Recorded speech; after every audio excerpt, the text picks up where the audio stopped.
ನಡೆಯೋಣ, ಬಳ್ಳಾರಿಗೆ ಹೋಗಿ ಬರೋಣ. ಮೂಲಂಗಿ, ಈಗ ನೀನು ಸದ್ಯಕ್ಕೆ ಏನಾದ್ರೂ ಬಳ್ಳಾರಿಗೆ ಹೋದ್ರೆ ಬಿಹಾರಕ್ಕೆ ಹೋದಂಗಿರುತ್ತೆ ಕಳ್ಳೆ. ಅದಕ್ಕೆ ಸದ್ಯಕ್ಕೆ ಎಲ್ಲೂ ಹೋಗದಂತೆ ತೆಪ್ಪಿಗೆ ಮನೇಲಿ ಇದ್ಬಿಡ್ಲೆ. ಅದೇನೋ ಆಗಿರೋ ಇದೊಂದು ಗಲಾಟೆಗೆ ಬಳ್ಳಾರಿನ ಬಿಹಾರ್ ಅಂತಿದ್ಯಲ್ಲ. ಮತ್ತಿನಿಲ್ಲ ಮೂಲಂಗಿ, ಬಿಹಾರದಲ್ಲಿ 100 ರೂಪಾಯಿಗೆ ಕೊಲೆ ಆಗ್ತಾವಂತೆ. ಜ್ಯೂಸ್ ಕುಡಿಯುವಾಗ ಗುರಾಯಿಸ್ತಾ ಅನ್ನೋದಕ್ಕೂ ಕೊಲೆ ಆಗ್ತಾವಂತೆ.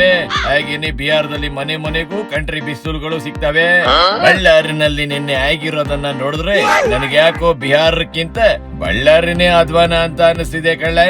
ಒಂದು ಬ್ಯಾನರ್ ವಿಚಾರಕ್ಕೆ ಗನ್ ಹಿಡಿದು ಫೈರ್ ಮಾಡದಂತೆ, ಬಡಿಗೆ ಹಿಡ್ಕೊಂಡು ಹೊಡೆದಾಡದಂತೆ, ಶೂಟ್ ಮಾಡಿ ಸಾಯಿಸದಂತೆ ನಮ್ಮ ರಾಜ್ಯದ ರಾಜಕಾರಣ ಬಿಹಾರ ರಾಜಕಾರಣಕ್ಕಿಂತ ಅಧ್ವಾನ ಆಗಿದೆ ಅಂತ ಅನಿಸ್ತಿದೆ ಕಳ್ಳೆ. ಅಣ್ಣ, ಇದೊಂದು ತಪ್ಪು ಯಾರ್ದು ಅಂತ, ಜನಾರ್ದನ್ ರೆಡ್ಡಿದೋ ಅಥವಾ ಭರತ್ ರೆಡ್ಡಿದೋ ಅಣ್ಣ? ನಂಗೇನೋ ಈ ಜನಾರ್ದನ ರೆಡ್ಡಿದೆ ತಪ್ಪು ಅನ್ನಿಸ್ತಿದೆ ಕಳ್ಳೆ.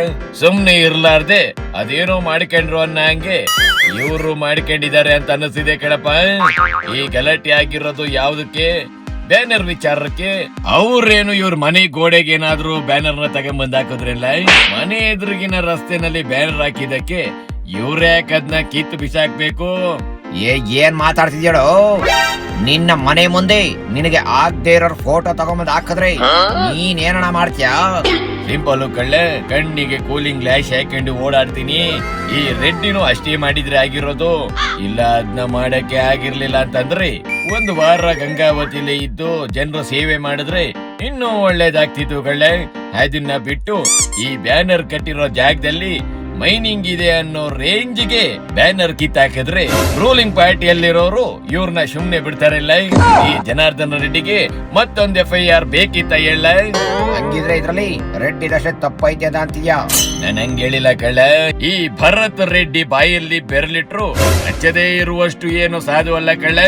ಈ ಗಲಾಟೆಗೆ ಬೇಕು ಅಂತಾನೆ ಕುಂಭಕ್ ಕೊಟ್ಟಿದೆ ಈ ಭರತ್ ರೆಡ್ಡಿ. ಜನಾರ್ದನ್ ರೆಡ್ಡಿ ರಾಜಕೀಯ ವಿರೋಧಿ ಆಗಿರ್ಬೋದು, ಹಾಗಂತ ಅವ್ರ ಮನೆ ಮುಂದೆ ಬೇಕು ಅಂತಾನೆ ಬ್ಯಾನರ್ ತಂದು ಹಾಕಿದ್ರೆ ಯಾರು ತಾನೇ ಸುಮ್ನೆ ಇರ್ತಾರೆ? ಈ ಭರತ್ ರೆಡ್ಡಿ ಬಳ್ಳಾರಿನ ಕೊನೆವರೆಗೂ ನಾನೇ ಆಳ್ತೀನಿ ಅಂತೇನಾದ್ರೂ ಅನ್ಕೊಂಡಿದ್ದಾರೆ ಇಲ್ಲ? ನಾಳೆ ಬಿಜೆಪಿ ಅಧಿಕಾರಕ್ಕೆ ಬಂದ್ರೆ ಜನಾರ್ದನ್ ರೆಡ್ಡಿ ಸುಮ್ನೆ ಕೂರ್ತಾರ? ಸಖತ್ತಾಗಿರೋ AI ವಿಡಿಯೋ ರೆಡಿ ಮಾಡಿಸಿ ಭರತ್ ರೆಡ್ಡಿ ಮನೆ ಮುಂದೆ ದೊಡ್ಡದೊಂದು ಸ್ಕ್ರೀನ್ ಹಾಕ್ಸ್ಬಿಟ್ಬಿಡ್ತಾರೆ ಕಣಪ್ಪ. ಹಿಂಗಾಗಿ ರಾಜಕಾರಣ ಇರ್ಬೇಕು, ಆದ್ರೆ ರಾಜಕಾರಣ ದ್ವೇಷಕ್ಕೆ ತಿರುಗಿದ್ರೆ ಪರಿಸ್ಥಿತಿ ತುಂಬಾನೇ ಕೆಟ್ಟಾಗಿರುತ್ತೆ ಕಳ್ಳ. ಅದಕ್ಕೆ ಈ ಪರಿಸ್ಥಿತಿನಲ್ಲಿ ನಾವೇನಾದ್ರೂ ಅಲ್ಲಿಗೆ ಹೋದ್ರೆ ನಮ್ಮ ಮೇಲೂ ಗೋಲಿ ಬರಾದಿತ್ತು. ನಡಿಲ ಮನೆಗೆ ಹೋಗಿ ಬಿಸಿ ಬಿಸಿ ಮುದ್ದೆ ನುಂಗಿ ಬೆಚ್ಚಿಗೆ ಮಾಡ್ಕೊಳ್ಳೋಣ.